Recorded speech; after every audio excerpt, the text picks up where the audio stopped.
I'm a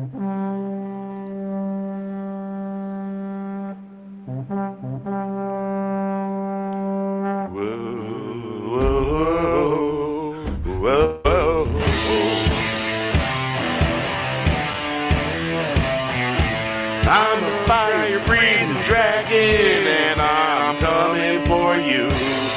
You got nowhere to run, you got nowhere to hide.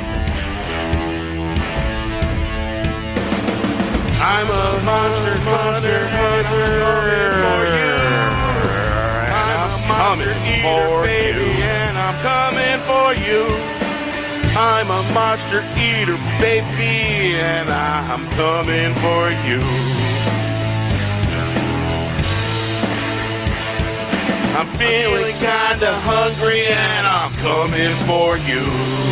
You've been warned, coming for the monsters. We got the monsters on the run.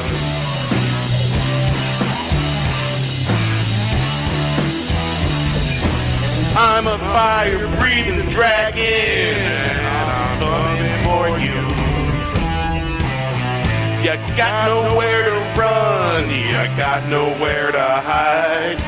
I'm a monster hunter, and I'm coming for you. I'm a monster eater, baby, and I'm coming for you.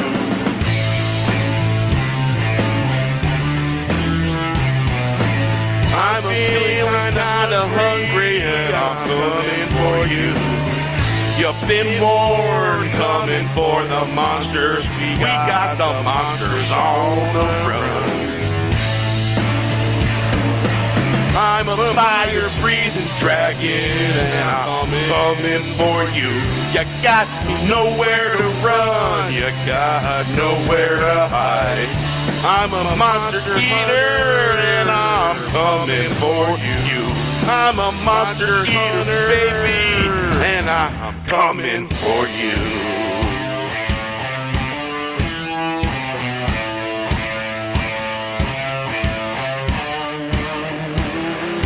I'm feeling kinda hungry, and I'm coming for you.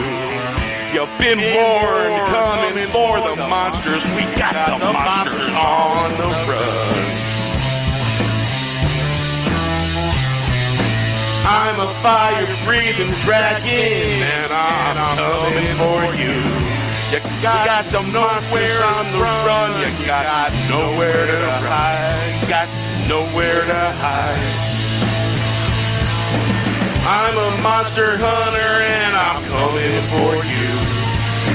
I'm a monster eater, baby, and I'm coming for you. I'm feeling kinda hungry, and I'm coming for you. You've been warned, coming for the monsters. We got the monsters on the run. Yeah. Rock on. Rock on. We are the OG in the fourth waves. Silence is golden. Second newest one. We're not silent no more. We are the OG in the fourth wave. Silence is golden, but we're silent no more. Hey, we do not kneel, marching to our own tune. Dodging and ducking loons, get out of my way. You see the wheel has turned, the fourth wave's on its way. Running wild on the hill, man, I can tell you that birds sure can fly. Waving the fourth wave freak flag, you better let it fly. We are the OG in the fourth wave. Silence is golden. Silence no more, we've broken the curse. So you can take your bag of tricks. Won't be silence again, my wings won't be clipped. You be you and I'll be me. We are the OG in the fourth wave. Silence is golden, but we're not silent no more. not kneel, marching to our own tune. Dodging and ducking loons, get out of my way. Yeah, see the wheel, it has turned. The fourth wave's on its way. Running wild on the hill, man, I tell you, that bird, it sure can fly. Waving the fourth wave freak flag, you better let it fly. We are the OG in the fourth wave. Silence is golden, silence no more. We've broken the curse, you can take your bag of tricks. Won't be silent again, my wings won't be clipped. You be you and I'll be me. We are the OG in the fourth wave. Silence golden, but we're not silent no more. Hey, we do not kneel. March to our own tune, dodging and ducking loose. Get out of my way. See the wheel has turned. The fourth wave's on its way. Running wild on the hill, man, I tell you that bird, it sure can fly. Waving the fourth wave freak flag, you better let it fly. We are the OG in the fourth wave. Silence is golden. Silent no more. We've broken the curse. You can take your bag of tricks. You won't be silent again. My wings won't be clipped. All right. Wow, man. Awesome. All right. Awesome. Yeah, man, it blows my everyone. mind. It blows my mind every day, you know. Every time I create a song, you know. It either happens like that, or it's really hard, or it's somewhere in the middle, or it takes 8 days. And today, Wow. yeah. There was one of them that took 8 days because I was not happy. I just couldn't get satisfied. I went through 3 different instrumentals. Yeah, and but this new song, basically, it had an intro cut into the beginning, and that was the horn in the beginning. The notes is the artist on the input did that. You can search it on the free audio and hear the whole thing. It's kind of cool. There is drums in it. It's pretty good drums, loud. Ooh. Traditional style drums, and got some good beats to it. Yeah, but putting that song together today, I literally today about 2 something, I wrote the song, and then a little bit later I started creating a couple different thumbnails, and I found the instrumental, boom, sung the song. Wasn't happy with the first one, erased it, and then did a new main vocal track. And I double up the vocal tracks to get a quadraphonic sound quality. And on one of the main vocal tracks, I use a smidgen of reverb on that one. And on the main vocal track, I don't use any reverb. And then I do the background vocal, and there's no reverb on that at all. And the only thing I did with the background vocal is I added a bass boost to one of the main vocals. Make it a little richer. Yeah.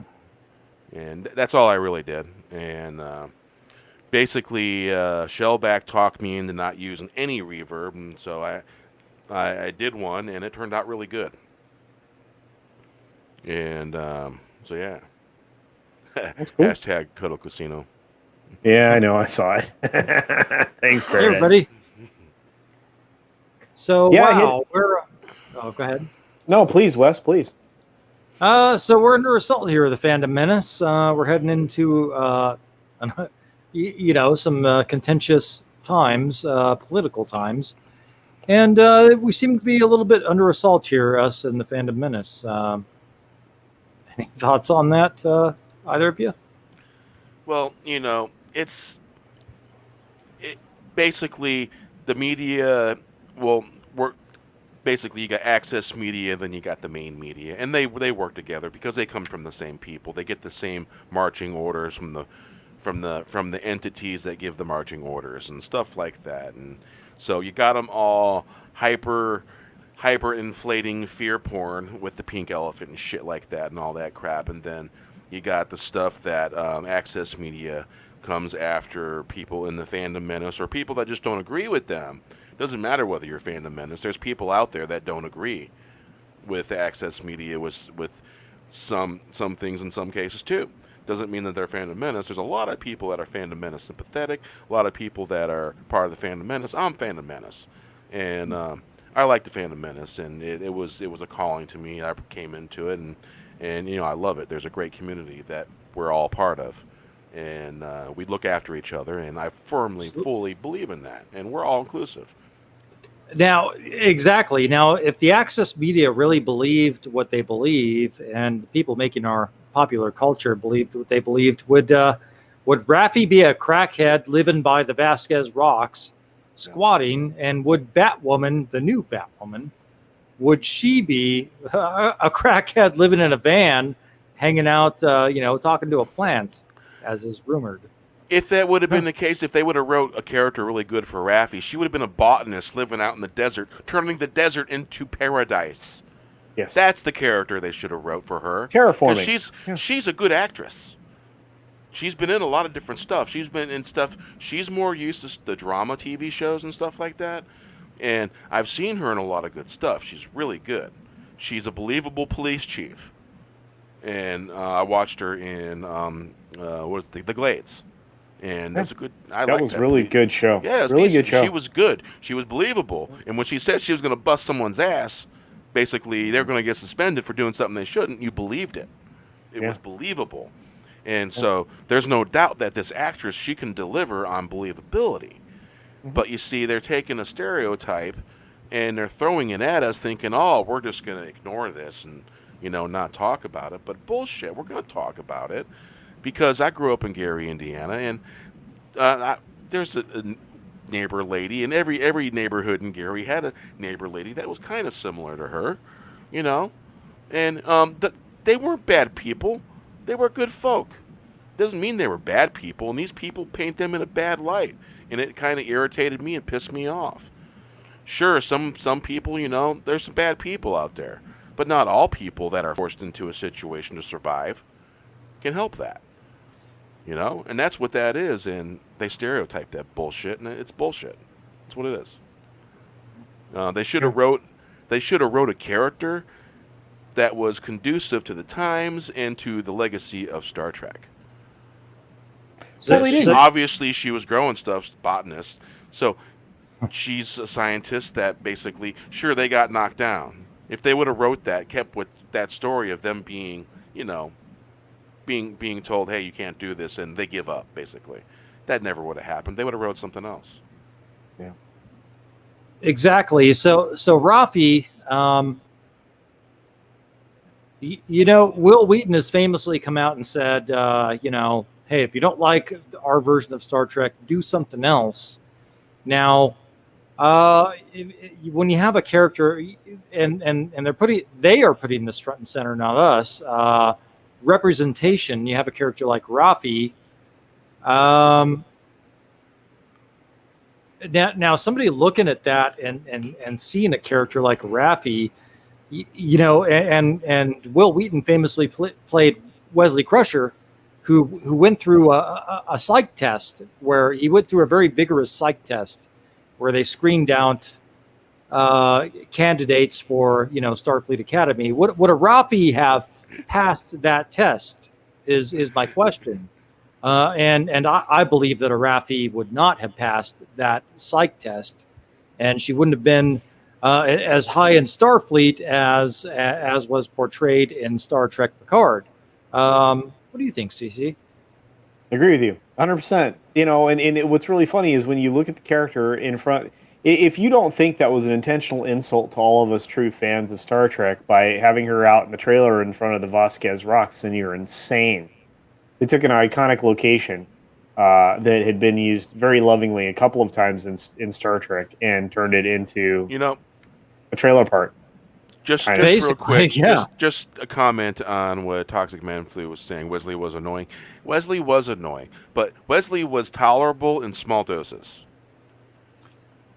I liked him, but I'm biased. Yeah, I liked him in small doses. There were certain key things that I liked him in, and there was just things where he was an annoying, whiny kid. Right. I thought Go ahead, CC. No, please go ahead. I didn't mean. I was just agreeing. I thought where no one has gone before. He was very good in that episode. Sure. Look there as an actor in the show playing that character. He was fine. He had to play a young person. You're going to have young person problems. You'll have a young person's personality. And yes, he was annoying. He just was. He was. Yeah. And it's like no argument there. He was basically genius level. He had a really high IQ, and he didn't know how to use it or go about, and he kind of had an insulting way about himself because most geniuses don't have social skills.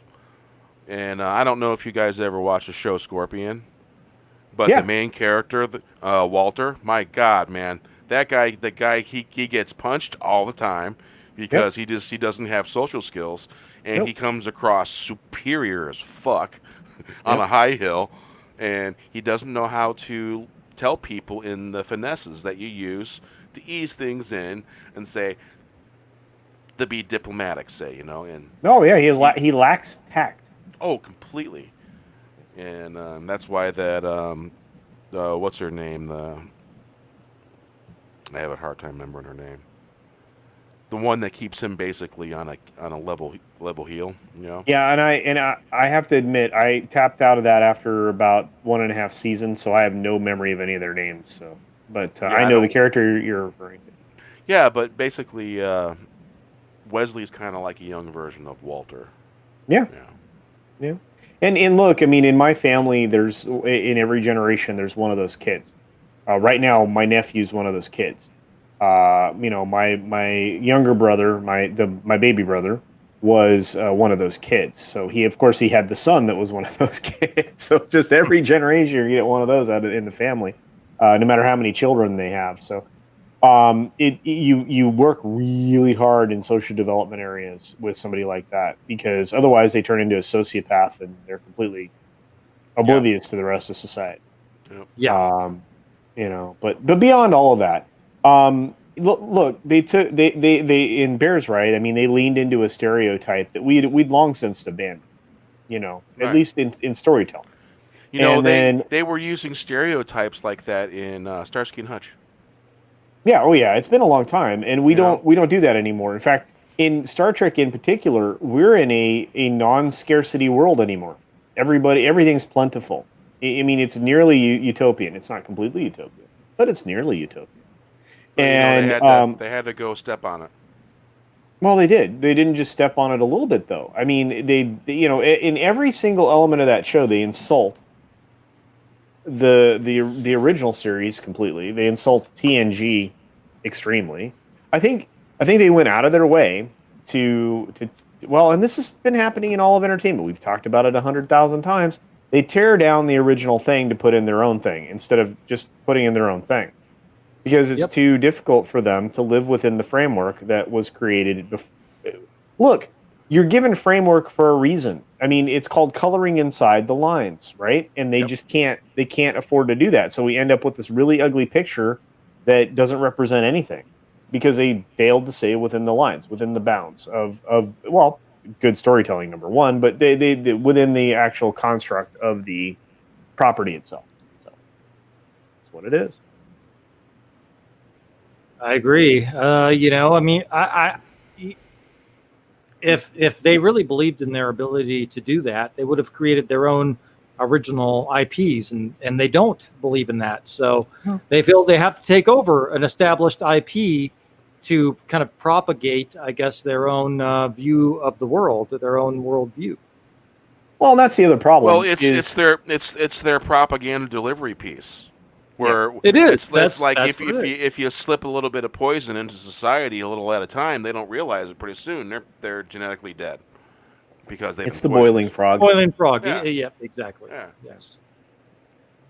Wes and I are on the same wavelength on this one because I think we've had this conversation before or on similar properties, but it's just one of those things. I mean, when you look at basically it's become like a mouthpiece. All these TV shows for all these people.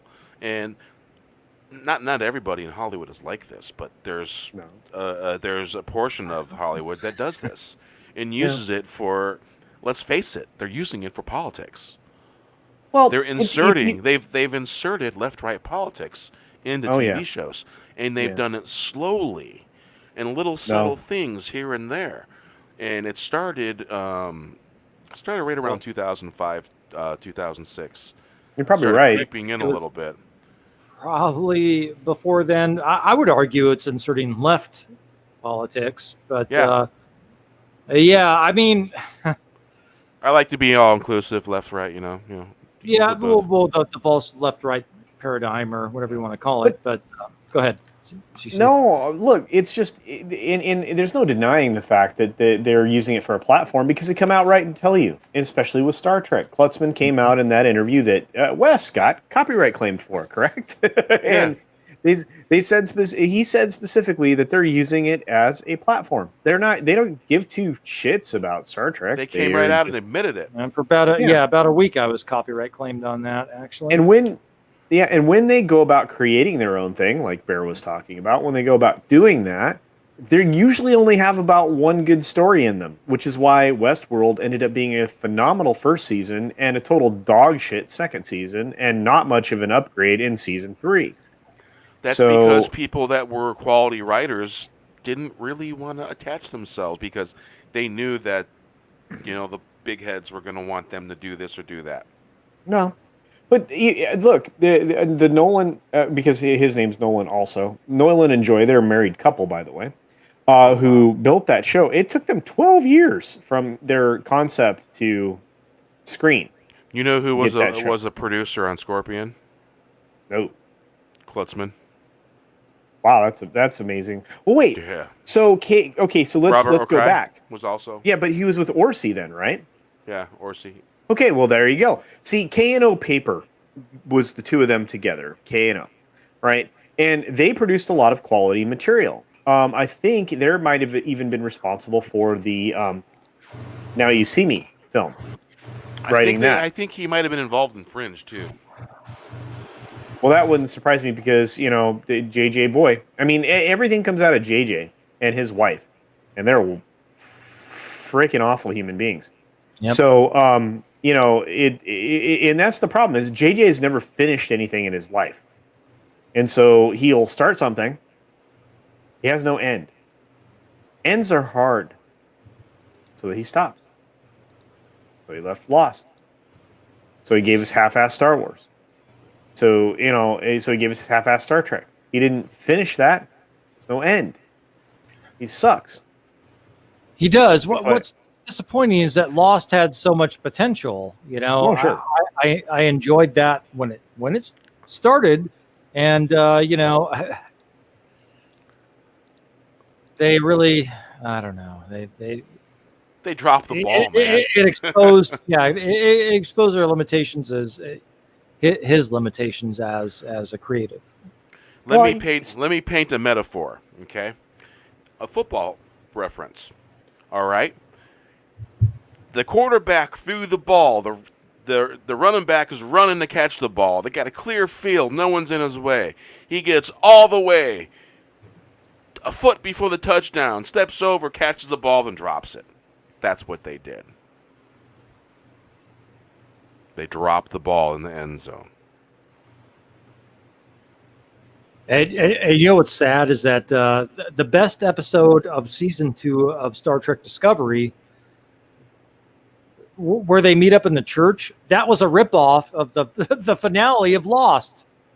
That church, that was a complete ripoff of that of the finale of Lost. Wow. I don't know if anybody else caught that, but Yeah, I I was didn't like- really. I watched bits and pieces of Lost, but not really. the multi-denominational house of worship with the stained glass. It was a complete ripoff of the final 2 episodes of Lost was New Eden. And that was the best episode of season 2, in my opinion. And he's always stealing from himself, but before he steals from himself, he steals from somebody else. And that's He regurgitates. Yeah, constantly. I mean, that was the worst thing about Into Darkness, was stealing other people's thoughts and perverting the bejesus out of them. I mean, look, the first Star Trek movie that JJ made, Flash and Dash, not completely offensive. After that, it was all downhill because he has one idea. That's the problem with these people now. They have one idea. They sell that one idea to somebody else, and that person that they sold it to goes, okay, now make me something else, or make me another season of that, or continue the story. And they're like, I'm out. Yeah, no kidding. And that's why staying within a framework of an existing property should be very simple. It already exists. There's a framework there. There's a path to storytelling. Well, and that's what's interesting about Discovery Season 3 is they're saying they were too constrained by the existing framework. So with Season 3 of Discovery, they said they want to cast off the shackles of existing Star Trek canon and do their own thing, but they couldn't even keep their own canon straight. The existing framework was the only thing that really made their version of Trek even somewhat palatable, in my opinion. So, anyway. Time travel. Yes. Yeah. That solves everything. They put the candy of time travel in front of us, thinking, "Oh, we're going to ignore everything else and just go for the time travel." No. But see, they'd already established the spore drive as time travel and an interdimensional vehicle. And now we've got a red, here we go again. Red matter, red angel, red burst. Stealing from yourself. And then crash. Yeah. And there's nothing there. You already had established the spore drive, and now you're going to say, F the spore drive, F canon. We're going to do our own thing because those restrict us too much. So, I mean, how did that work out for Star Wars? Not very good. No, not good. But Wes, look, so we're going into this next season of STD, right? And it's going to get canceled. And they're putting that onto broadcast television, right? Mm-hmm. Yes, they're going to try. Anyway. Yeah. Okay. What do you think the viewership for that will be on week 2?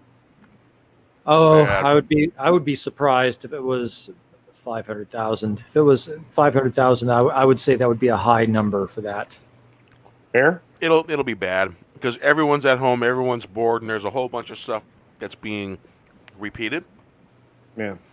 And they're releasing some stuff early on Netflix and other platforms. So it's going to have competition.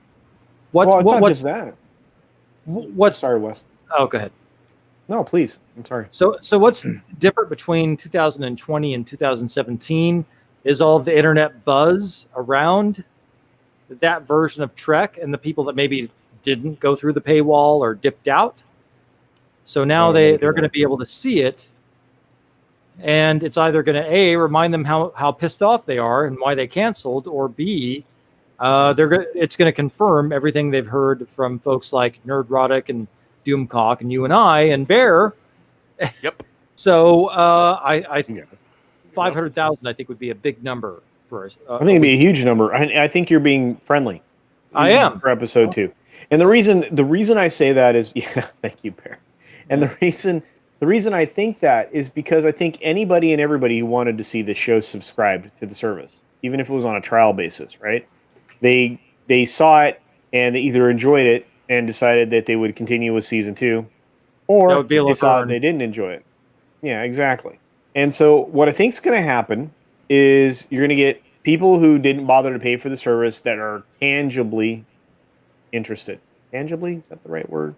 Yeah, Tangently? yeah. Could be. Tangentially. Tangentially. They're going to be interested adjacent to see this property, right? Train wreck. So yeah, and they're going to go, "Oh shit. This is as bad as all those crazy YouTubers has been saying the whole time."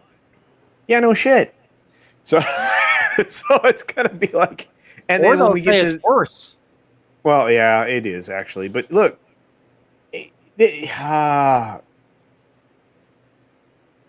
we've been abused wives in the fandom for a very long time, and my friends in sports are just now being abused wives, and so they're getting it now. And so when they get an opportunity to see this, because they were never going to subscribe to CBS all asses, so when they get a chance to see this, it's going to be like, oh shit, this was exactly what they were talking about, and now we're getting it in our sports. You know, fucking kidding.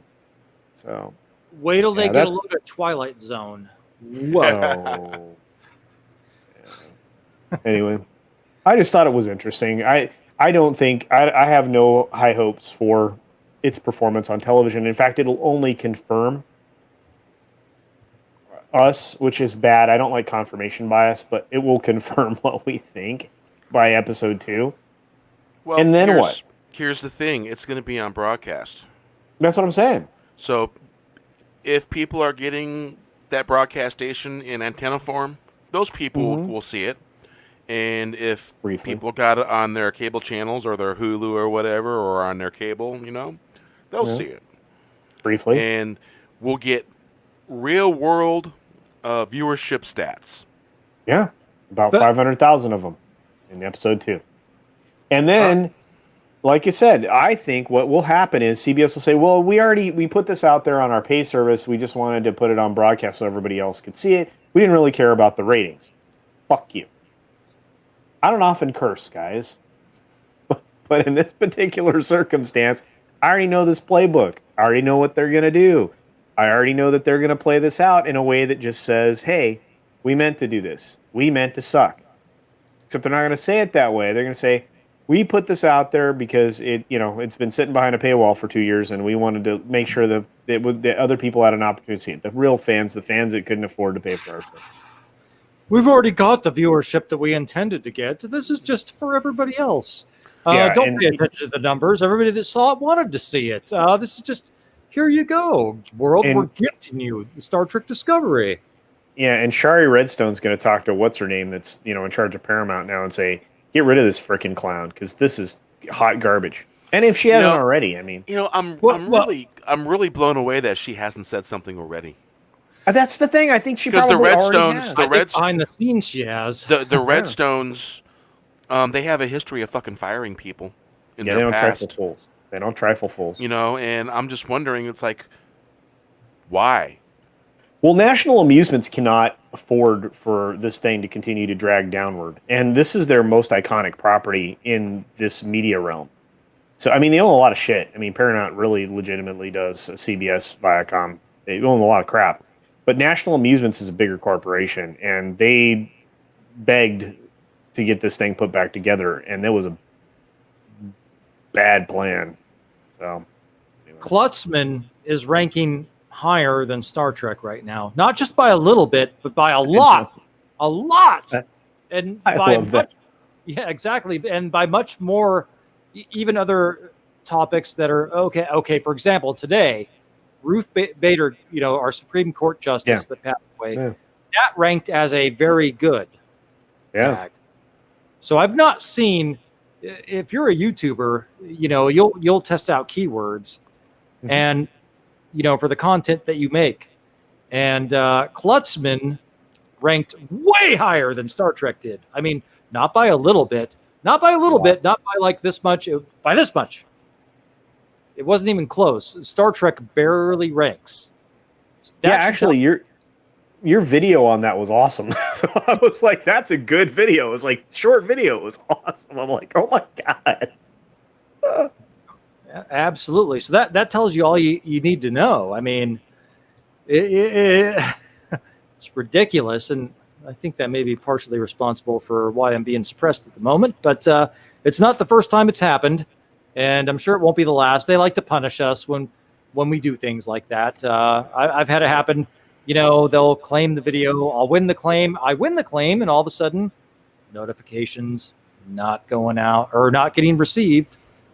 People not getting the notifications. Not, subs disappearing after I win the copyright claim. It's an interesting coincidence, I guess. I gotta say, my songs do real decent. Yeah. I do. Good songs. Even though I'm down like 18% in views. Oh, it's been insane. But you got to think about that. It's that time of year. Oh, yeah, I know. Gary talked about it. You know what's really weird is that basically from what is it? From basically June to July is also the slow time. And I gained 30 subscribers during that slow time. And I thought that was pretty good. And I was gaining subscribers when normally it's you gain like one here and there, but I was gaining quite a bit. And so yeah, it was working out pretty good.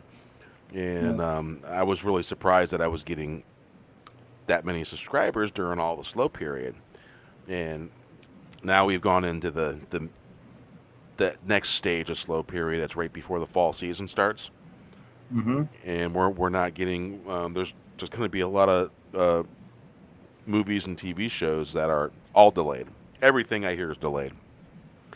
Have you heard of anything that's on time? Nope. Well, maybe Mulan, but yeah. YouTube is a very interesting thing. The highest performing videos that I've had were when I had like 25 subs, and that was around when Rise of Skywalker came out. Well, that's when you and I connected, was back then. And I've not had anything perform nearly as well since Rise of Skywalker.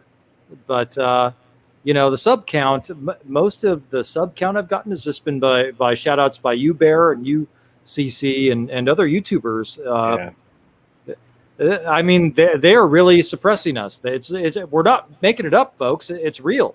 It's a weird situation. I think I can speak to it directly tonight because what happened to me, I got a shout out from Gary because of comics and other people, including Wes, by the way, and Sporking and Bear. I got a shout out tonight on his channel during the biggest stream of the week, which is Friday Night Tights.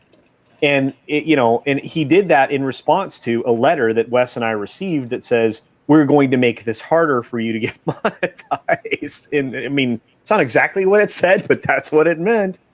And this is on top of the fact that Wes and I both have experienced like a crawl up in subs, but then they take a bunch of subs away. So during the course of the live stream tonight, which many of you were a part of, which I absolutely appreciate, I finally reached 1,000 subs tonight. Thank you, Gary. Thank you, Comix. Thank you, Tom. Thank you, Quarter Black Carrot. Thank you, Ryan. Ryan's particularly because he's one of the reasons I got started here. Thank you, Miss Martin Muses. Thank you to everybody that helped me get where I am because I truly appreciate you, especially Wes. Wes and I hang out probably more than I hang out with anybody else on YouTube, and he is the next Joe Rogan as far as I'm concerned. So they were whacking my subtotal while I was rising. So I got a shout out. I went up. Down. I went up. Down. There was a point in time where I dropped 30 subs. It was insane. I'm like, wait a minute. Did I have 30 more subs a minute ago? Yes. So if you don't think they're knocking us down, you're wrong. But at the end of the night, I made it over 1,000, and I could not be more blessed and thankful. And, I'm beyond words when it comes to that. I get caught up in the moment. And I'm nowhere close to watch hours, so I need to make a bunch of content. I need to do a bunch of live streams, which Wes and I are going to do an extra long thing, along with some other panelists that I'm going to have rotate through. I'm even going to see if I can get Bear to get up in the morning to show up and make a short appearance on the channel. I'm not going to require anybody to be there very long, but I'm going to do an extra long Sunday culture review where we're going to cover our regular culture topics, but we're also going to kind of celebrate that I hit the 1,000 mark. Now, we're also going to go a little long so I can get some extra viewing hours because I need hours. I'm about 2,000 short, and I only have about 19 days left to get them. That's like nuts. It's not even that long. Maybe it's 18. I'm going to try. We're going to see. Wes and I are Wes is trying to talk me into like doing a 12-hour stream one day. We'll see if it happens. But anyway, it's pretty amazing. I tried to cancel. Wait, what did Toxic say? I tried to hashtag cancel casino, cancel culture casino. So it might have been all my followers. Well, thank you. Darn it. Anyway, it's just it's a What's legit up, Terry thing. Rose? How you doing? Yeah, Terry. Terry. It's just one of those things where live it happened. We were watching it actually happen live, and people were tracking the sub count, and it would drop, and then it would go up, and it would drop. It was insane. Yeah, exactly. Bear's doing it. Happened to me. It happened to Bear. It's Well, right around the geez. 3 teams. It was like up, down, up, down, up, down. Which is nuts. For me, it's when I hit like 217, and then I was at 210. Like, what the hell happened? Yeah. Then the next day it was back to 218, and it went down. It's weird. Yeah, as a YouTuber, you live and die with those subs. You really do. I mean, not because because there's no money. This is ostensibly, excuse me, a hobby for us, right? It's not, there's no money in it. At least not, and I don't know that I'll ever get monetized. I mean, I'm going to try to get monetized, but I mean, from what I'm told, it's not exactly, a Brinks truck. So I'm not worried about that. But what it is it's the actualization of the process that you go through. It's when you actually get to the summit, and then you go climb another mountain. I'd like to get to the top of the first mountain, and that's what this is. And so every single milestone that you reach, every 100 subs, that's an important moment for you as a creator because, believe it or not, it's a form of validation. And that's why we appreciate everybody that hangs out here in the chat, like you guys. You're key to our, to our mental state. Look at that. Bear's at 325. There you go. He's starting to roll up the hill, guys. We need to make sure Bear goes farther up the hill. It really is true that. And go ahead. Sorry, Wes. I've never really been a sub chaser. Yeah. And because I just like to do what I do and be me, and I like a lot of people that also like that. Similar minds thinking alike. All the time. All the time. And we can disagree. We always that's the other thing Wes and I were talking about. While Bess was getting the stream put together, Bear, bleh. Yeah, I know. I've been talking too much today. When Bear was putting the stream together today, Wes and I were talking about that simple fact that you're mentioning there. Go ahead. Go ahead. No, please. Well, I was going to say you don't want to just chase the subs because that's what some certain false flagging YouTubers have done.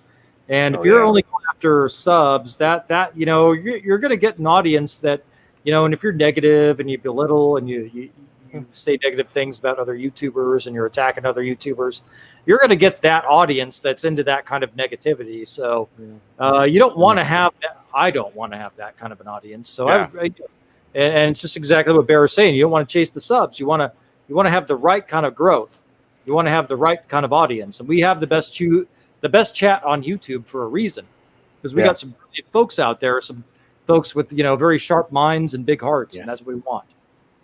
Yeah.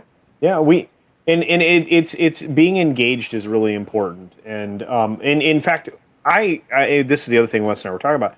We like to have civil discourse, differences of opinion. It doesn't change our level of friendship, we have to be able to engage. It's why we engage with everybody out there. It's why we engage with you guys. I mean, it's that's why I did the solo stream that I did today, the pre-flight, because I want to be able to communicate with everybody and share what I think the day is going to be about, share what I think the weekend is going to be about, kind of give us all a preview of what we're going to be talking about. But nobody could have predicted what happened with Ruth Bader Ginsburg today. So, well, she's been having health issues for the last oh no, year. no, She's been in and out. Yeah, but we wouldn't the have hospital, like, the doctors. Yeah, I just never would have predicted it to be today, you know. And so I like to talk about, but I like to talk about the pop culture stuff. And the biggest video on my channel, since we're mentioning that, is OG of the Flight 0001. Yes, Terry Rose, you absolutely were. We have a bunch of OGs now in all of a sudden on my show. So when we get to Flight 0002, which will be next Friday, then I'll have some more OGs. So it'll be cool. But I don't even know where I was. Crap. This is the problem with streaming this much, guys. Your brain melts. Dude, you're I don't know how you do the OG streaming and your content and that's what it was. On. So the content, this is the thing. The video that had the most traction for me was the one I did on Monday. I hadn't had 1,000 view video, which blows my mind because I still think the best one that I've ever done was the one on Kibblesmith. That Kibblesmith. Yeah, I still think that's the best. A great video. I love that video. But what's funny is, so it was the NFL video, because I was just and again, it's a conversation with you guys where I just tell you how I feel in that particular instance about things, and then I back those feelings up with the facts and what I predict in the future. I think, because the NFL is entertainment, whether or not you like sports ball or not, it's massive entertainment. It's the biggest thing on television during the fall. I don't know if anybody can disagree. You can't disagree with that. It just happens to be the truth. It's a multi-billion-dollar industry, and it just, it just literally volunteered itself for the guillotine. And I don't even know if the owners know what they did. And so I made a video about it. And you know what? I'll follow up on that story either Monday or Wednesday. Probably Wednesday, because I'll be able to get the complete numbers by then. But I predict they're going to have another drop in viewership, because you cannot continue to insult your fans the way, as a professional sports league. Look at the NBA. The NBA was already not doing the best as ratings in this country, and now they've fallen off the planet. And if it wasn't for China, which the NFL does not have, well, it's not going to work. They wouldn't have the viewership. And not only that, in China, they're not catering to any of this bologna sausage. Well, they're. Hey, you know what my highest viewed video is? It's the Rocky theme used in the Mandalorian video. It is. It's got 1,444 views. Yeah. My highest viewed video was the Eddie Murphy returns to Saturday Night Live last year, when I had like 25 subs. I did a video on that. I got like 2,000. Yeah, but that was big news. That was a big thing. It was a big deal. And that video was published at about 4 something in the morning on November 17th, 2019. Because as soon as I got done watching the episode, and I'm like, holy shit, what did I just see? And then I made a video real quick. I threw it together and put it up there. Yeah. I guarantee you I am the first one to make a video about that jingle being used. So do we think there's been some algorithmic changes that maybe makes a video like that not possible now? That kind of viewership for the exact same video? Well, let's say the exact same circumstances happened in 2020. That video, because the algorithm is different, what it is now. I don't think that you, Bear, would have caught that traction. I don't think I would have caught the traction I did for the Eddie Murphy one either. What do you guys think? I think it's very possible. Basically, and here's the thing: we got a lot of older, more experienced YouTubers out there that knows the algorithm, and we're listening to what they're saying about it. And it's a living, breathing thing. The algorithm is. and it does change. And basically, I'm just paying attention to what all the YouTubers that have been at this longer are saying about the algorithm, and I pay attention, and so I do certain things, and I think if I ebb and flow, I'll get the views that I need to get. It'll be harder maybe, but I think it's still possible to use the algorithm to our benefit. Yeah, you're not wrong. Well, I'll say one thing, CC. The debate you and Tom had about, I think it was one of the whatever Wednesdays we did. Hey, Keely Chow, how you doing? That debate, hail Keely Chow. The debate you and Tom had about, NFL and Hollywood in general, and the get woke, go broke. Will they change? Will they not change? And you came down on the side of the money men and the financial backers will force them to change. Yeah. If I'm understanding it correctly. And his position was, well, these people they're just that insolent. It's not going to happen. They're going to ride this thing right into the ground. That was an amazing freaking debate. I just loved being in the front row seat for that. But I have to say, I probably come down more on the. I want to believe what you said, but I probably in my heart believe more what Tom. Oh no! Look, and that's totally fine. It's just I know this is the problem with these. These are all owned by megacorps, or most of them are owned by mega conglomerates. Those conglomerates need to report to shareholders. The board and the CEO and the executive officers of a corporation are responsible to the shareholders for producing an end result. Those end results are, an increase in the stock price, an increase in earnings and dividends in most cases. In fact, Disney is in the position where they will not be paying a dividend for the first time ever, or just did recently in Q3. So it is one of the weirdest situations that you end up in, and everybody can point to the beer bug. Well, what happens when you can't? But if they're getting a lot of their financing from China, and China, even though China, in some cases Hollywood has, but I agree with that. Yeah, some cases, yeah. Maybe not Disney specifically, but a lot of them are getting their financing from China. Mm-hmm. And China, we have a unique situation where China, usually there's some market localization. I think you would agree, based on the customs of the local culture. Yeah. And China, what's different about China is saying, hey, you need to change this for the entire world, not just for our market.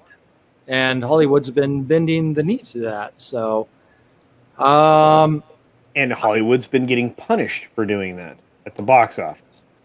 And the thing is while China is a decent box office, a big box office actually, you cannot lose. You cannot lose your primary. You can't lose your primary box office, which is here in the States. It's where everything's made. And yeah, you're right. I mean, financing comes out of China. Original film is primarily Chinese money. There's a lot of stuff that comes out of China. China's actively trying to do some things in this country through money and through various investments, government-supported corporations. Because guess what, guys? The government is involved in every major corporation in China to an extreme extent, which we do not accept in this country.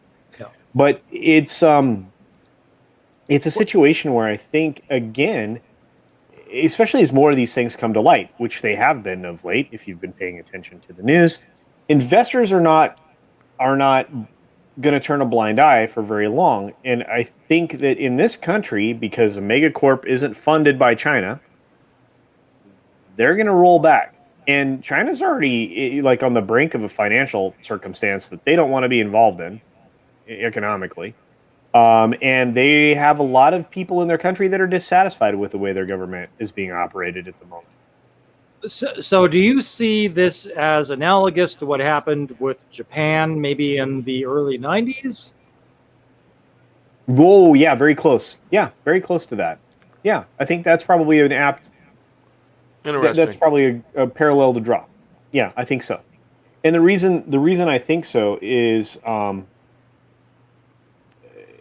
they're in a unique financial position, but they're on a precipice. I think they're going to be less successful than Japan in acquiring American assets. Now, I mean, prior to a year, 9 months ago, 8 months ago, it was a little easier for them. I think it's going to be very, very difficult. I mean, let me put it this way: as of Sunday, the tap gets turned off for TikTok and WeChat. So those intrusions into the United States, as far as being available on the store platforms for Android and for Apple, that'll be turned off.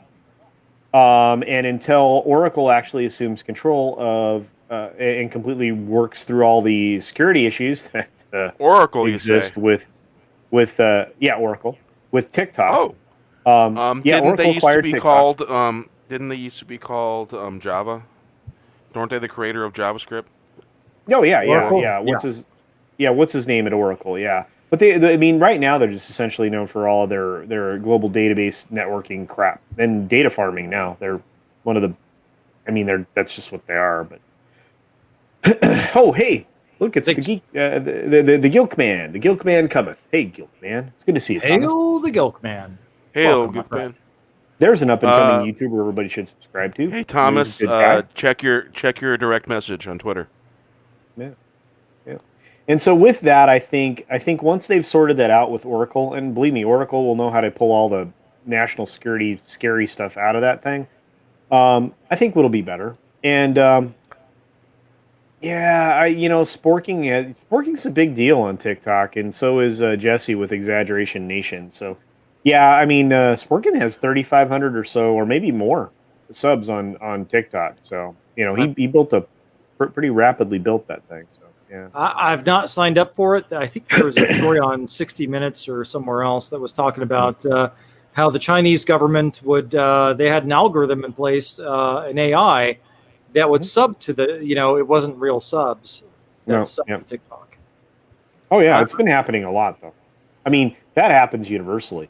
It's a way to not on YouTube, not with us. Fellas, let me interrupt you a minute. Hey Thomas, I wanted to thank you for tweeting this out earlier. That was really cool. Appreciate that, man. I just wanted to thank you. Man. Glad you stopped by so I could thank you. I really appreciate that. Yeah, I've seen when you retweeted that out there. Yeah, very awesome. And Thomas is going to end up here probably next month being on the Sunday Culture review with Wes and I. So I'm very excited about that. We need to work that out on an exact Sunday, but that'll be fun. Any time between 8 o'clock tomorrow and 10:30, I'll be going live Saturday. Ooh, cool. So it will be a late edition tomorrow because we'll be talking about for the Next Generation first season, episode 1 and 2. Oh wow, cool. Farpoint. So we'll be talking about that.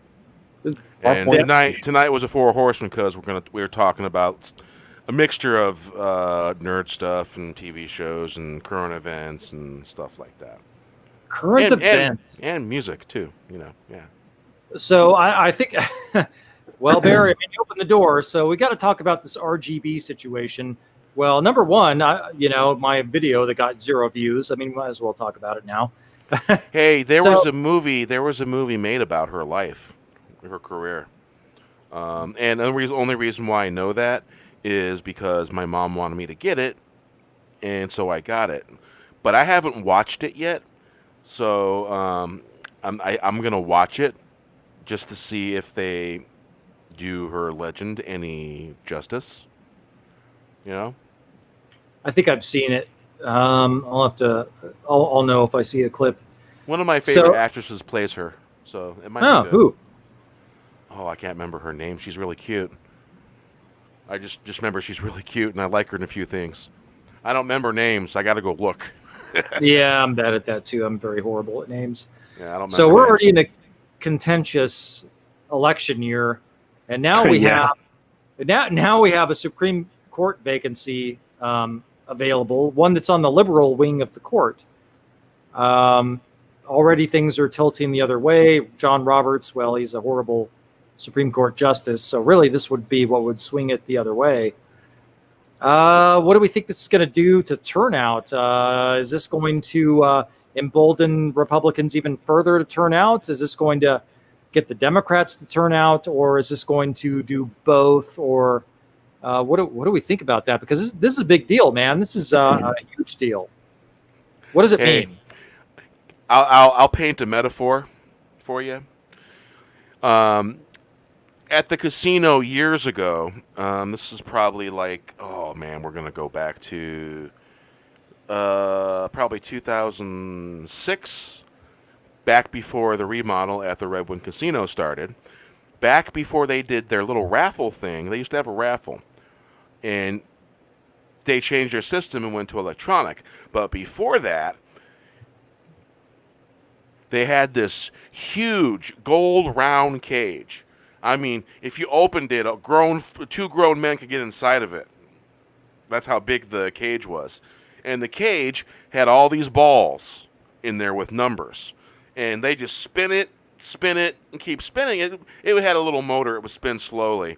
And they'd open a little thing, and gravity would force one ball out. And then they close it. And they pick one ball with a number. They announce the numbers. And so if anybody had the number, then they'd win. Well, I think that this year is going to be a lot like that that cage with those numbers. It's going to be basically a bingo show. And I think the odds win in the favor of good. And I'm going to go with good. I'm not going to label it or say what it is or say what side it is, because I don't really care about that shit. I really don't. You know, I just want to sing songs, rock and roll, and if people that deserve it, tell them to go fuck off. And the ones that don't, say, hey, how you doing? That's what I want to do. And I'm going to go back to doing that. I'm going to be as normal as possible, and I'm not going to wear no mask because, you know what, it's not necessary. It's bullshit. And so I'm just going to be me, continue to be me, and I'm not going to kneel. I'm not going to bend for nobody because, first of all, my Scottish ancestors from the Highlands would probably roll over in their graves, not to mention my great-grandfather and my great-great-grandfather. So I'm not going to do that. I'm just going to keep being me, keep being polite to those who deserve it, and keep pointing out those who aren't necessarily in, you know, the access media realm. You know, going to do that. So that's what I'm going to do. And I'm going to keep rock and rolling and all that stuff. And I think what's right is going to happen. I think everything is going to work out the way it should. What do you guys think?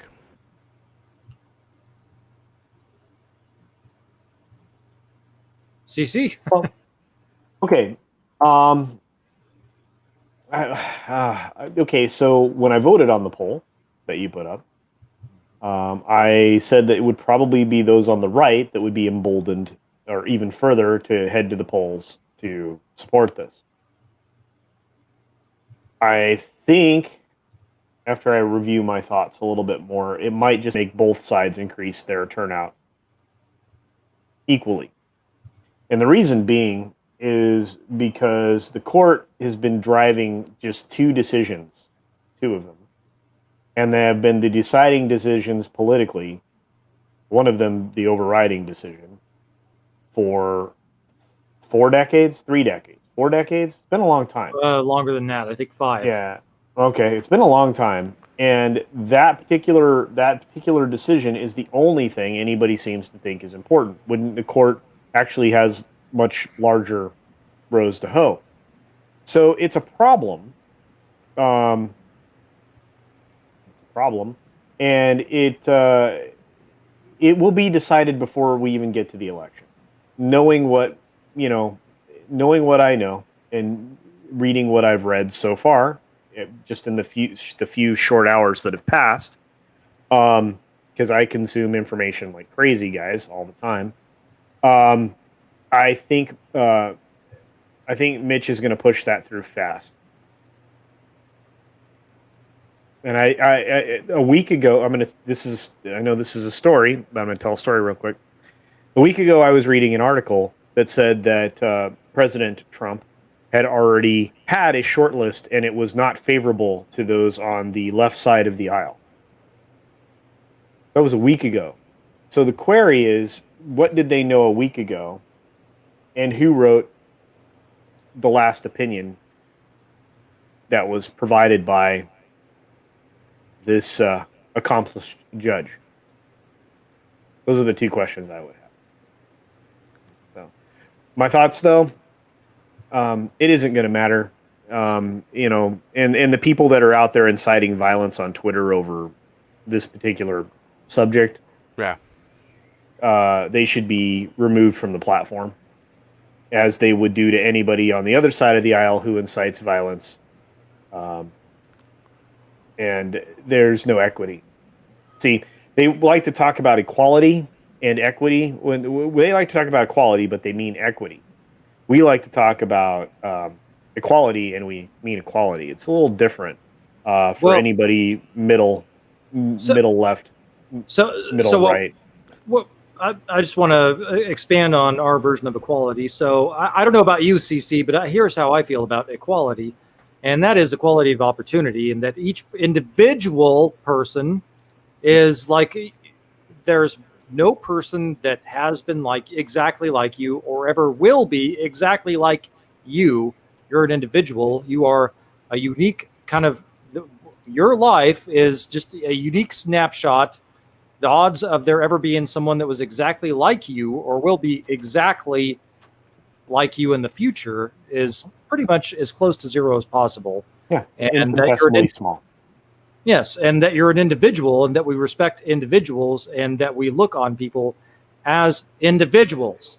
And what the opposition seems to believe is they like to categorize, and it's about collectivism. Yeah, and we're very much against that. We think, your hearts and minds. Individualism.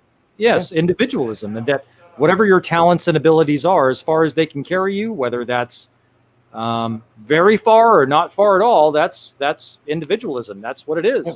And you have the opportunity, you should be afforded the opportunity to explore those talents and abilities as far as you can take them. And some people take them further, and some people don't take them very far. And that's just life. It's not fair. And equity is the concept of fairness, and fairness doesn't exist. That's where I come down. You're 100% right. That's exactly, you did a beautiful job of describing it. And equity cannot exist, not in the world as we have, and not in any world that any of these folks could create, or even me, because it's not. It isn't possible. The concept of equity is everybody gets a trophy. That doesn't work out. It's the absence of merit. That doesn't work out. And there are people that are going to be better at math. There are people that are going to be better at the things that they do during the course of their day, whatever their profession is. Those people should be rewarded according to their merit, according to their ability. And you know what? Sometimes in fate, in the world, the dice roll does not favor you. In my circumstance and situation, I am not standing on Broadway right now. I am not a professional musician. I'm not making money with my voice or my musical talent. I had to go another way. And I was pretty decent, guys. So life, you do with it what you can. Your opportunities are what you make of them. And when they come along, you take advantage of them, or you don't. And so equity is not a possibility. It's not. Exactly. So if you showed up one day and said, I want to be in the NBA, and they said, no, man, you don't have the talent. And you said, I'm white. You're discriminating against me. I want to be in the NBA. I want to be. And they said, no, well, I mean, what? You're just not good at, and they had you try out, and you did it all. And, you can't do a crazy spin, slam dunk. It's like, I don't care. You're discriminating against me. Therefore, to be fair, equitable, you need to create a place for me, because I want to be in the NBA. There's more black people in the NBA. And because you're not putting me in the NBA, you're racist. Yeah.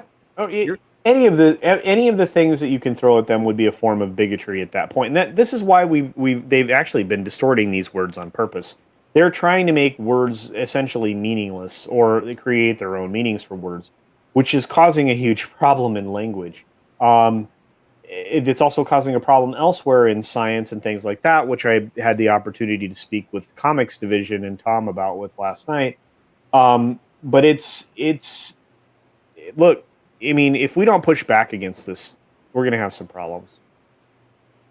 Hey, Nancy Reed, good to see you. Thank you for dropping by and showing some love to the show. Appreciate it. Nancy. Yeah. Yeah. And Terry Rose, Mr. Rogers speaks. Yes, sometimes Wes does get a little sweatery. That was me. I do tend to oversimplify sometimes, but usually in service of a point. It does, and you did. I think you did an excellent job, and you were 100% right. And but in this particular circumstance, when we get back to RBG, it's a beautiful day in the neighborhood. A beautiful day in the neighborhood, won't you? Yeah, go ahead. She was a fascinating person. She lived an incredible life, and had a pretty decent mind, her life, her pattern in life, she succeeded on her own merits and what she pursued. So that was great. In fact, probably one of the nicest statements I heard was the impromptu things that President Trump said on the tarmac at the airport this evening. Yes. They were incredibly counter to what the people on the other side of the street said, which was a lot less heartfelt and more politically oriented. I really don't understand that. Title VII. Yeah, that's the gender equality one. She had some rulings and some beliefs in Title VII that were very feminist in nature. Well, there's that, and then there was, I believe, Title IX. I believe it was. Oh, what? Well, there's Title VII and Title IX. Oh, I'll have to look it up again. But not just that, but there was an eminent domain case that I think Chief Justice Roberts actually switched sides on that one too, or was it Kennedy? I'll have to look it up again. It would have had to have been Kennedy. Yeah, I think maybe it was Kennedy, but they basically said eminent domain. So the state can take property through eminent domain, and this happened with the Sacramento Kings and their arena thing. Yeah, you had this downtown plaza. And a private investor bought a building for dirt cheap, and they said, "I want this much money for it." And the city of Sacramento said, "Well, we want to build an arena," so they eminent domained the building. This wasn't the case, but this was as a result of the case. The city of Sacramento said, "Well, we're just going to eminent domain that. You're going to make too much money on this building," so they eminent domained it for double what they paid for it, but they could have gotten 10 times what they made for it because they were the last holdout. They eminent domained it, and so they paid double what the previous owners had paid for it. And that's how you ended up with Golden One Center. And later, the Supreme Court said you can take through government force a building, you can condemn it, pay for it, and then basically auction it off at cost to someone else, another private entity. Yeah, and they That's actually horrible. Can't hear you now. That really Wes. is horrible. Did you mute yourself? No, he smashed his mic. There you go. I heard you. Now I can't hear you. That's weird. Wire must be loose. Yeah, it is. Oh no, you're good now. Oh, hang on. There you go. Damn it. So eminent domain was incredibly liberalized in that particular decision, and is not consistent with previous decisions that were made by the court at that period of time. Hey, Shellback.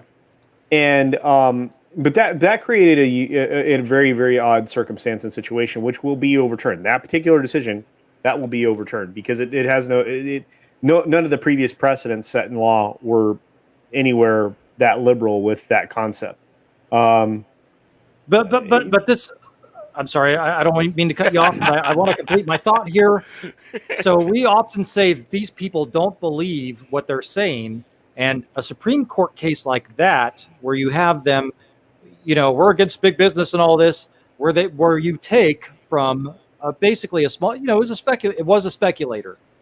It doesn't matter, but yeah. Yeah, you take it from them. You say, well, you're holding out against the public good. We're going to take your property for what we feel it'll, and appraisals. Well, appraisals. That's we're getting really deep into the weeds on that. But anyway, they're saying, double what you paid for it, and we're gonna go ahead and sell that at cost to someone else. Yeah, that's that. So they're supposed to be the champion of the little guy. That doesn't sound like champion the little guy to me. No. They and that's the other problem. The minute somebody starts to use the words, well, thank you, Latino Slant, and let me tell you, I appreciate that. Congratulations, my friend. You are a great supporter in this community. You're a great channel in this community. I really want you to get to 1,000 quickly as well. I loved being on your show. That was absolutely awesome. Hopefully, Wes, have you been on Latino Slant's show? Not yet. I think I'm booked for the 24th. That's cool. That's cool. And of course, he's been on shows with us as well. Oh yeah. He's a great guy. A lot of fun. He's got a great panel over there on all of his streams. Actually, he's a really good guy. Anyway, and I like I said, it's not lost on me all the shout outs you were giving me on Gary's stream to help me get over the top. So I appreciate that very much. Like I said, I mean, that type of thing where you take from where you take from one to give to another, that never works out well for the person that you took from. No, it doesn't. If it's not fair, and I've speculated, and I think something's going to happen. This could be a complete disaster. This area is economically depressed. I buy it at, a fraction of what its potential value could be. I'm the last holdout. You want to build something here. I'm the last holdout. You got to pay me top dollar. You got to pay me 10 times what I paid for it. That's capitalism, is it not? It is. It is. Yep. I assume the risk. If nothing gets developed here, I don't make any money. I lose my ass. Right. But knowing full well that it's prime real estate, and it can be developed into anything. Imagine if they just built a smaller arena location, you could build a parking structure and make money on that land ad infinitum. You could build a restaurant plaza next to a sports arena. Those are kind of valuable as well, and you could make money ad infinitum, because you're next to that edifice. The biggest problem is with the publicly, partially publicly funded edifices that are actually end up being in private hands. Is number one, the government just supported big business, which pisses me off. But at the same time, you had, and I lost my train of thought. God dang it, talking too much. Well, it's government picking winners and losers. That's what it is. Pretty much. Yeah, yep. And it's incredibly problematic, and it frustrates me to no end because I think, I'm again coming down to individual versus collectivism, and individualism should win out every time. Should in this country anyway. I'll tell you what, man. The people that bought that building that held out, they were begging people to invest in downtown Plaza. Well, in Sacramento here. They were begging people to buy in there. Businesses were fleeing like crazy. And they said... You mean like Seattle? Yeah, so they're like, okay, Sacramento, we're going to buy in here, and they negotiated an amazing deal. I think they paid less for $1 million for that building. It's ridiculous. Yeah. And they got it. And when things changed, and it's like, oh, you want to build an arena here? And it's getting serious, and they wanted 10 times what they paid for it. Should have gotten it. Should have gotten it. They should have gotten every dollar. Should have gotten every dollar.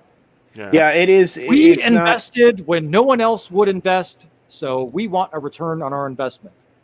Well, that's the other thing I was getting to is most of these big, large sports structures, especially those built for Olympic Games, are now called white elephants because at a certain point in time, they're not worth anything.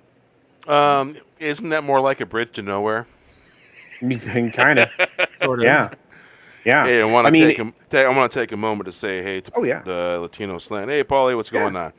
Hey, Paulie. If I reach back in the back of my memory, ¿Qué pasa? And what's up? ¿Qué pasó? This is the reply. Yeah, there we go. I had to think about that a minute. Been a while since I said it. So yeah. Well, I like I said, I mean, I'm not in favor of that circumstance. Obviously, Wes, you aren't either. You know, and I mean, that particular decision that she made was, you know, maybe not in favor of the individual, you know. And of course, the Title IX thing in '72, which she didn't have anything to do with, or the decision on it, you know, was about the sports participation of females. So I get those. I got them confused. We're talking about Title VII civil rights. Yeah, Well, Title IX was the NCAA thing. yeah, we got to have girls sports, girls sports version of I hear you. Well, I mean, so those are the stakes, and the Supreme Court, if something like that comes up again, that, you know, I mean, that's what's at stake is, and I was, and to go back to why I brought it up, I was surprised that the liberals were the ones that ruled in the favor of the state being able to do that. I was surprised. I would think they would say no. It's the little guy. They tell you one thing, they do something else entirely. Yeah. A lot of government does that. A lot of politicians do that. It's not just the left and the right both. Oh yeah. Well, again, John Roberts was the deciding vote on Obamacare. So, my conspiracy theory on that is that you know, he's reportedly had seizures. So I think it's like that episode of Spock's Brain, you know, and if he was going to vote the wrong way, they're going to be like, and that's why he voted for Obamacare. So you think he got an early version of the microchip that's going in the vaccine? Yeah, you know, more like that is a joke, people. That is a joke based on a conspiracy theory. It was not real. More like the neuroplant from Elon Musk, but you know, yeah, that's also a joke, not real. Yes, they'll clip us. So here's what's going to happen. We're heading into an election season. They're going to clip us. They're going to clip probably about 50 times we've ever said hail, and they're going to try and say we're all right Nazis. So they're going to do that. Basically, the preface that hail, as in hail to the chief, as in hail to the president of the United States, as in good, nothing to do with Yahtzees with the N. Yeah, and completely remove different. The Y. And I got in a comment argument with someone that commented on one of my videos long time ago, and I had to really lay it down for them and explain to them that this goes back to feudal England, back in the old days when people said hail to each other in greeting. Yeah, it was a thing, and it wasn't a bad thing, and it didn't come from Germany. And I didn't say one MFer in that. I didn't say an F-bomb. I'm proud. You're lucky. You're lucky. Good job, man. Yeah, no. Really wanted to. Oh yeah, me too. But no, it's yeah. And the word is actually completely different. And it's it's not. What is it? Heil and hail. What is it? I-E? HEIL versus HAIL. So there's a huge difference. It's and also we don't make any fist raised or arm raised hand gestures that go along with things. It's the other people that do that. I do this. And you know that the fist in the air, power to the people, that was for Native Americans. They started that. Okay. It's theirs. Yeah. Yeah. But I'm talking about when you say power to the people, it's natives that said that originally. Yeah. That's what it meant. I'm actually talking about that really stiff arm thing. They do. Yeah, I know what you're saying. The Marxist stuff and all that stuff that they tend to co-opt stuff. Hi, how you doing? Yeah. The difference between power and something else.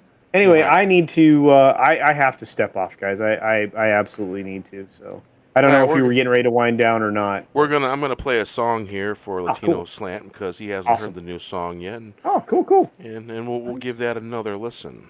Awesome. Sounds good. I will switch it back to this. It's been a great stream, man. I've been loving every minute of it. There we go. Unclick that. All right.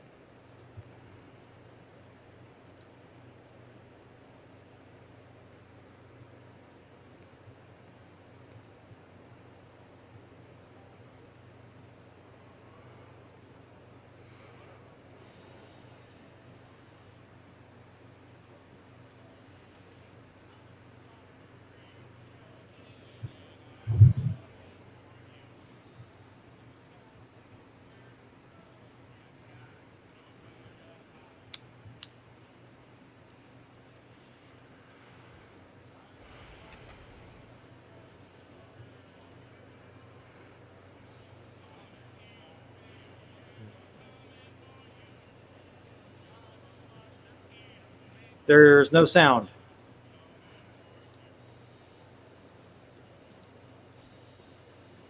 Well, that would help. Yeah, sound's always good. And before the monsters, we got the monsters. Whoops. Skull! I hear it now. Whoa, whoa, whoa.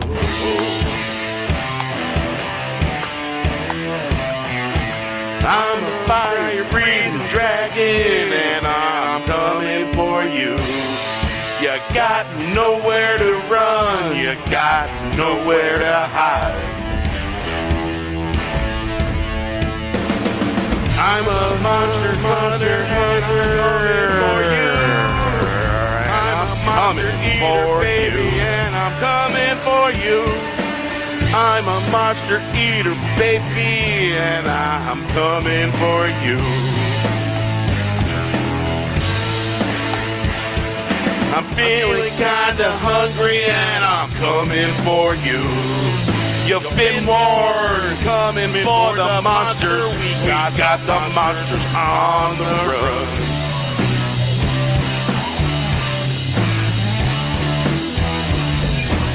I'm a fire-breathing dragon, and I'm coming for you. You got nowhere to run, you got nowhere to hide. I'm a monster hunter, and I'm coming for you. I'm a monster eater, baby, and I'm coming for you.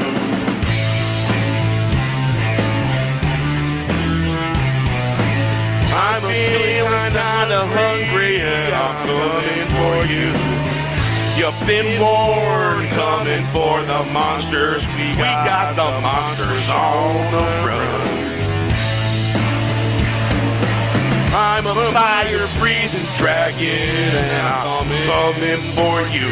You got nowhere to run, you got nowhere to hide.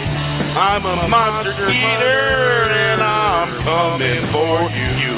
I'm a monster eater, baby, and I'm coming for you.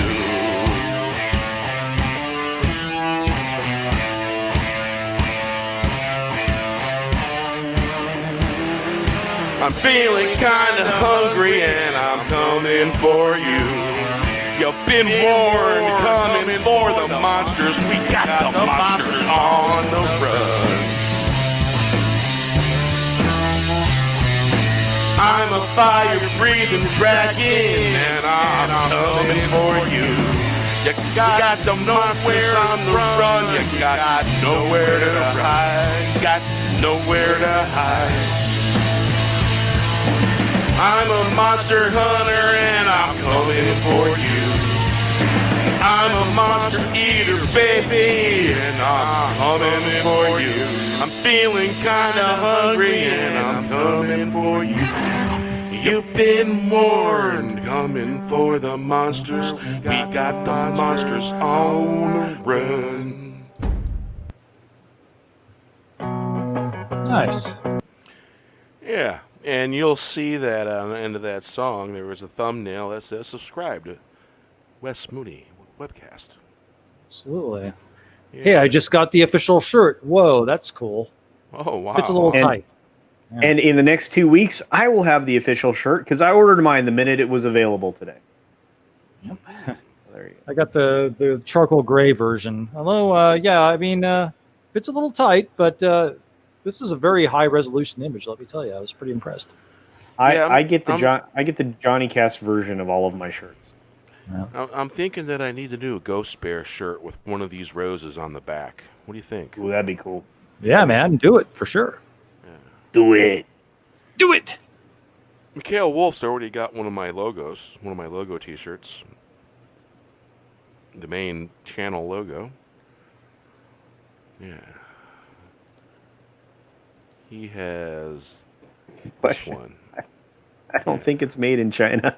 No, I think it's made in Texas or something. Yeah, that's what I thought. Yeah. But it's a good question. Hey, Yeah, it is a good question. Yeah, Texas, I believe. Speaking of made in the United States, my new glasses and my new prescription sunglasses are actually made in San Diego. Because they shipped from San Diego when they shipped them out. And they're based in Texas. And so my glasses are basically, they're American made.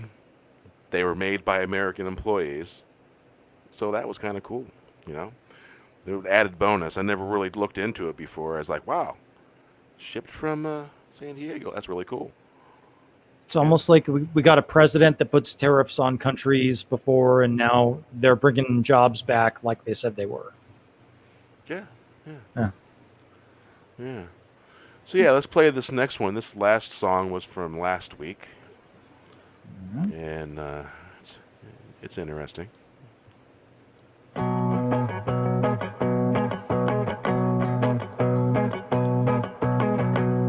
are the OG in the fourth waves. Silence is golden. Why, thank you. But we're not silent no more. We are the OG in the fourth wave. Silence is golden, but we're silent no more.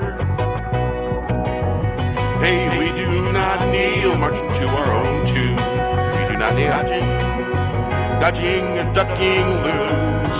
Get out of my way. You see the wheel is turned, the fourth wave's on its way. Running wild on the hill, man, I can tell you that bird sure can fly. Waving the fourth wave freak flag, you better let it fly. We are the OG in the fourth wave. Silence is golden, silence no more. We've broken the curse, so you can take your bag of tricks. Won't be silent again. My wings won't be clipped. You be you and I'll be me. We are the OG in the fourth wave. Silence is golden, but we're not silent no more. Hey, we do not kneel, marching to our own tune. Dodging and ducking loons, get out of my way. Yeah, see the wheel, it has turned. The fourth wave's on its way. Running wild on the hill, man, I tell you, that bird, it sure can fly. Waving the fourth wave freak flag, you better let it fly. We are the OG in the fourth wave. Silence is golden, silence no more. We've broken the curse, you can take your bag of tricks. Won't be silent again, my wings won't be clipped. You be you and I'll be me. We are the OG in the fourth wave. Silence golden, but we're not silent no more. Nope. Hey, we do not kneel. Nope. March to our own tune. Yep. Dodging and ducking loose. You bet. Get out of my way. See the wheel has turned. Yep. The fourth wave's on its way. Running wild on the hill, man. I tell you that bird, it sure can fly. Yep. Waving the fourth wave freak flag. You better let it fly. We are the OG in the fourth wave. Silence is golden. Silent no more. We've broken the curse. You can take your bag of tricks. Won't be silent again. My wings won't be clipped.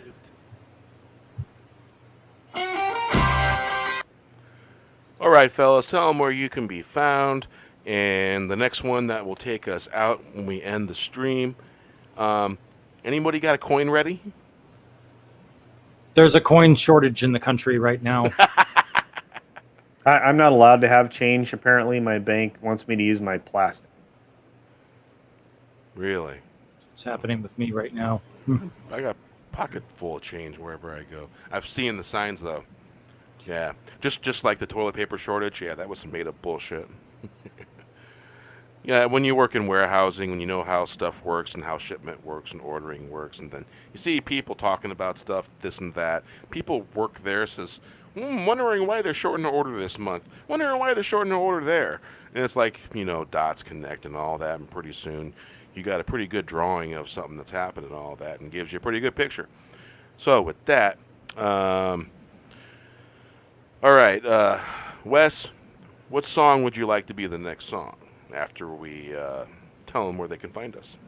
Oh, waiting on the sauce, of course. Good choice. Yes. I will cue it up while you're talking. You may as well tell them where they can find you. And I am Wes. That up.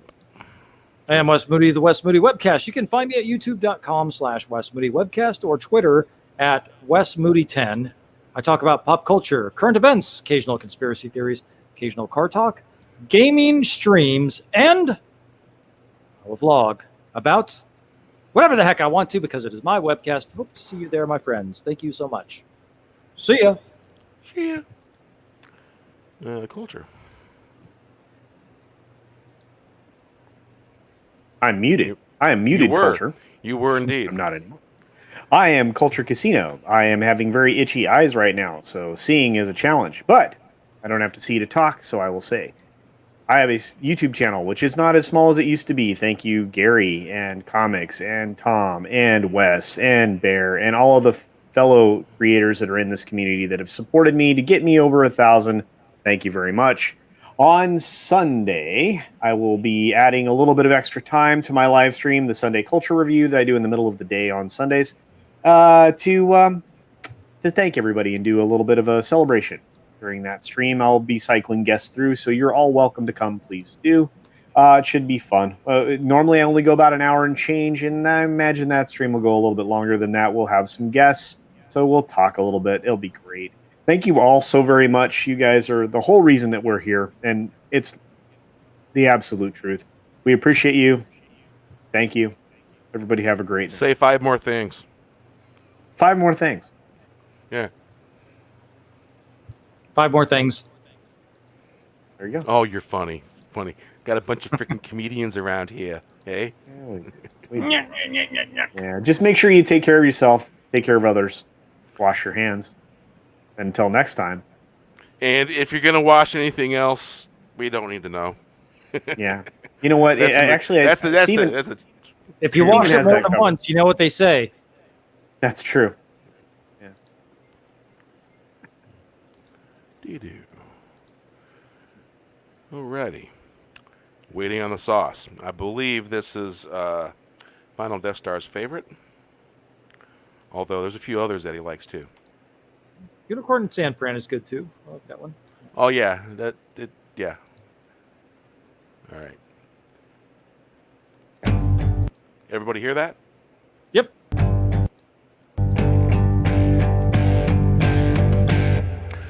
Been sitting here for 8 weeks now. 8 weeks times 2. It's 4:34 in the afternoon. Have you heard the sauce now? Just random info. We want the sauce. And we want the sauce. And we want it now. We want the sauce. And we want it now. Just a random afternoon.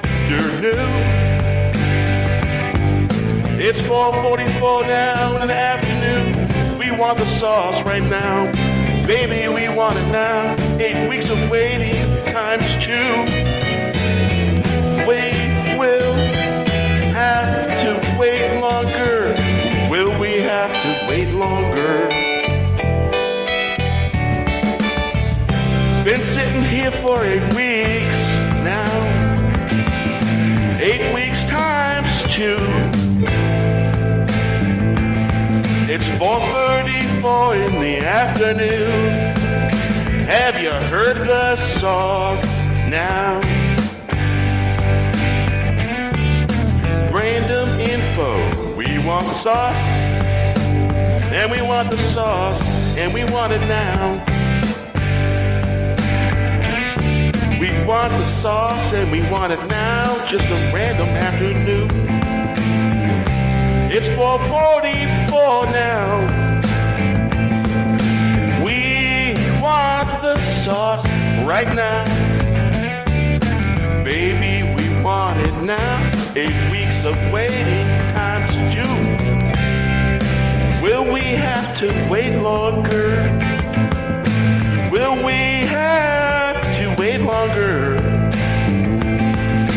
Been sitting here for 8 weeks now. 8 weeks times 2. It's 4:34 in the afternoon. Have you heard of the sauce now? Just random info. We want the sauce, and we want the sauce, and we want it now. We want the sauce, and we want it now. Just a random afternoon. It's 4:44 now. We want the sauce right now. Baby, we want it now. 8 weeks of waiting times 2. Will we have to wait any longer? Baby, we want it now. 8 weeks of waiting. Will we have to wait longer? Been sitting here for 8 weeks now. Times 2. It's 4:44 in the afternoon.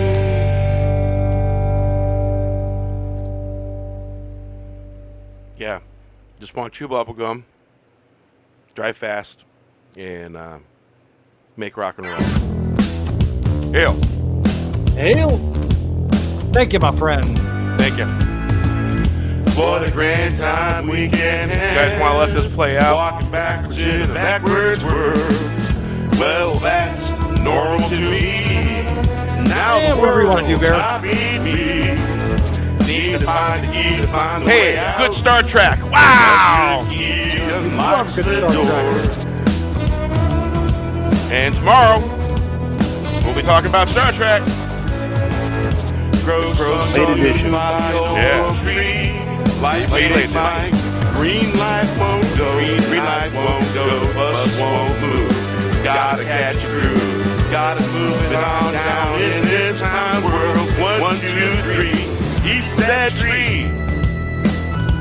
Yeah, don't run into it. Kind of what that means. Time chronometer moving backwards in a backwards world. Tree! Oh no! Go for a drive in the countryside.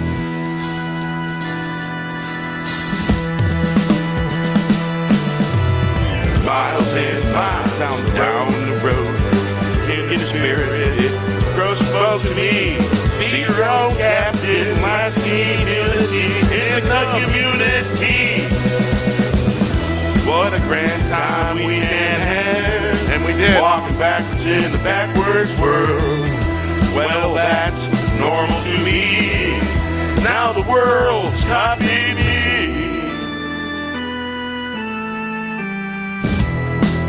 The sunsets in this video were taken by me. The pictures.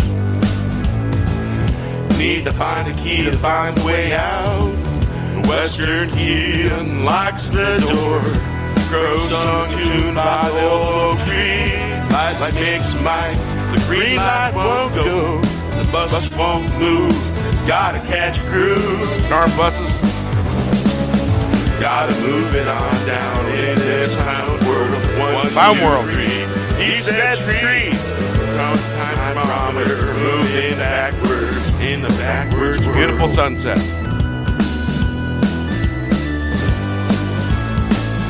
Time chronometer moving backwards in the backwards world. Go for a drive in the countryside. I can identify with the song that goes. miles and miles down the road.